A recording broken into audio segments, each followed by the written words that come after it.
Good morning and welcome back to 10-Minute Philosophy with Carmelo Pistorio. Cheater takes all.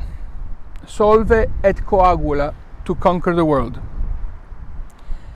If you ever played Monopoly as a child, you probably remember how money was distributed during the game. One of the children was chosen as the banker, and it was up to him or her to dispense money at the beginning of the game, and each time a player passed through the go square. In Monopoly, the role of the banker was purely honorific. And while it makes perfect sense for a bank to be remunerated for its work, imagine what would happen if the bank appropriated the authority to issue itself any sum of money desired. Let's say that all the players started with $100, but during the game, the bank issues itself a few $1,000s several times. Suddenly, the $100 of every other player is worth nothing. That is exactly what has been happening in the world's most advanced societies for the last several decades.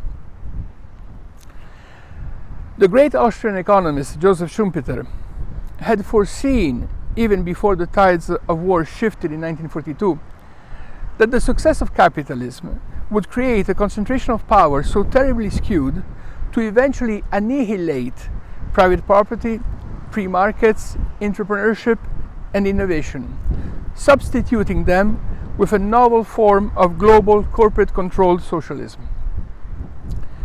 For centuries, entrepreneurship played a central role in Western societies through the process of creative destruction, that is, the use of relentless innovation to create better and more efficient means of production and distribution of wealth.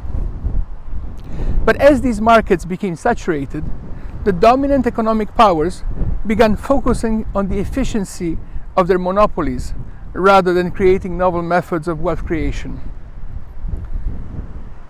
A recurrent motto within powerful Masonic lodges is borrowed from medieval alchemist tradition and is also a common satanic inspiration. The phrase solve et coagula is associated with the prince of hell, Baphomet, and it is a fundamental principle of alchemy as well as different Freemason societies. Led by the belief that gold was the purest of all metals, the alchemists sought to dissolve and coagulate lower metals to attain a purer substance. This underlying principle can be understood by comparing it to another Latin maxim, dividi et impera, divide and conquer. But whereas the latter refers to pitting populations against each other, as Caesar had successfully done in Gaul by creating distrust amongst rival tribes and amongst different social classes within these tribes, a method now revived by our current rulers through the exploitation of identity politics, the alchemist's principle of solve et coagula is far more subtle. Our rulers have adapted the principle to managing our societies in the same way as the alchemist endeavored to rid lower metals of perceived impurities. By melting them, separating the less pure elements, and consolidating what remained. It is more than just a process of divide and conquer. It is a process of fine-tuning the efficiency of a system, a process of refinement of the society by discarding that which is perceived impure. Once you start looking at our government policies through their Masonic prism, eugenic policies shamelessly paraded as liberal and peddled as civil rights, policies such as abortion, drug dependency, and euthanasia become finally clear, especially when considering that these policies predominantly target the unproductive, thus undesirable sectors of society. It is nevertheless in the management of our economies that the Masonic mold adopted by our governments throughout the West becomes categorically self-evident. Already in the 1980s, when at the end of a long growth cycle, markets in the West had become saturated, consulting companies such as McKinsey became the stars of Western economies, helping corporations increase their profits by reducing internal costs.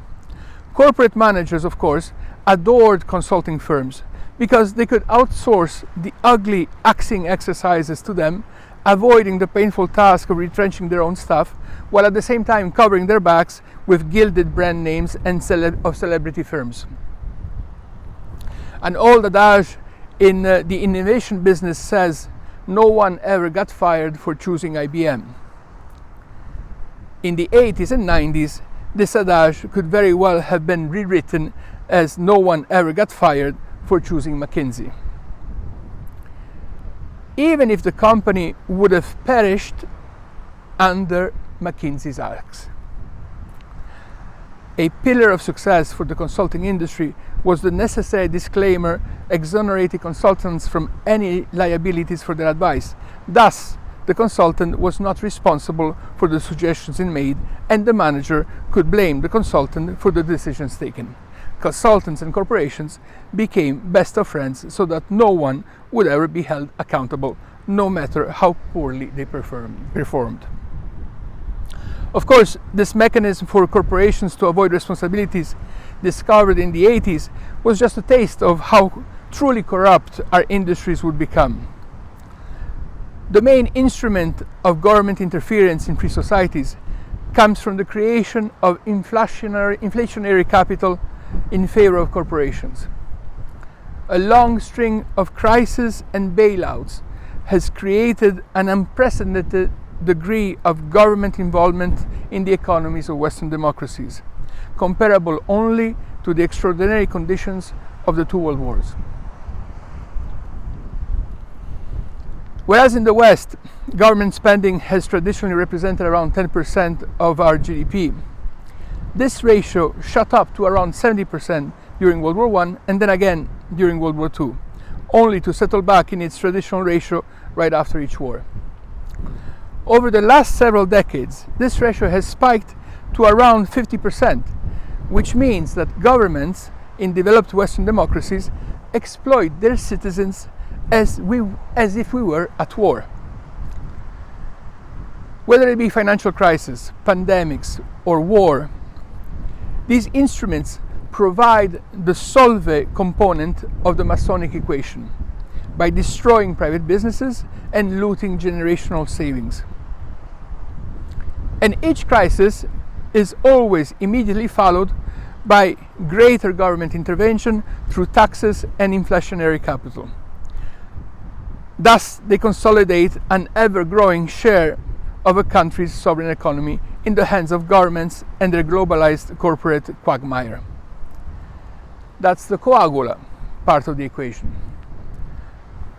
Companies thus acquired become silent and acquiescent because no one bites the hands that feeds them. And the more power government bureaucrats acquire over a nation on behalf of corporations, exploiting taxpayer savings, the more that society will be corrupt and their people subjugated. Yet, the Masonic corporate chokehold of our governments, the Masonic corporate chokehold our governments exercise on our economies and societies does not stop at the implementation of eugenic policies and the transfer of wealth to corporations through the predatory abolition of free markets, private property, entrepreneurship, and innovation. Like the famous analogy of the frog in the pot that doesn't realize it's been cooked alive, many of us failed to realize how our governments were systematically siphoning away our livelihoods through crisis and inflation. Until the 2016 US presidential election threw a wrench in the Masonic machine. Hate him or love him, the utterly unexpected election of Trump in 2016 broke the slow cooking pot and nearly shattered the Masonic yoke of perpetual war, crisis, and inflation. Needless to say, since 2016, we all have seen the senseless and gratuitous degree of phenomenal violence our governments and corporations have resorted to in order to suppress the interloper. Suffice to say, that the support Trump lacked in corporate America was entirely made up for the support he received from the military. For one very simple reason. American soldiers have tired of risking their lives and dying, not for their country, but for the corrupt, bottomless greed of a cruel and perverse global elite. Orwell, of course, had correctly predicted that soon enough wars would no longer be fought to be won, but to maintain a permanent state of crisis. This novel form of corporate-sponsored governments, imposed through a permanent state of emergency aimed at enslaving populations, is directly borrowed from the Masonic use of alchemic principles. These endless cycles of crisis and inflation, solve et coagula, forcefully dismantling private property, free markets, entrepreneurship, innovation, and all the conquered liberties of advanced democracies will continue until, in the words of the Great Reset, we will own nothing and we will be happy. Of course, they omit to advertise that it will be a happiness at gunpoint, and anyone who refuses to be cast in Baphomet's Masonic mold will be culled. Our human nature requires every one of us to gain consciousness of the forces that are destroying our societies and act to stop and reverse these mechanisms of corruption. We need to sever the incestuous relationship between corporations and governments, defend private property and free markets, sustain entrepreneurship and innovation, because we can see now quite clearly that describing our governments as satanic is no longer a hyperbole. A blessed, joyful Sunday to everyone.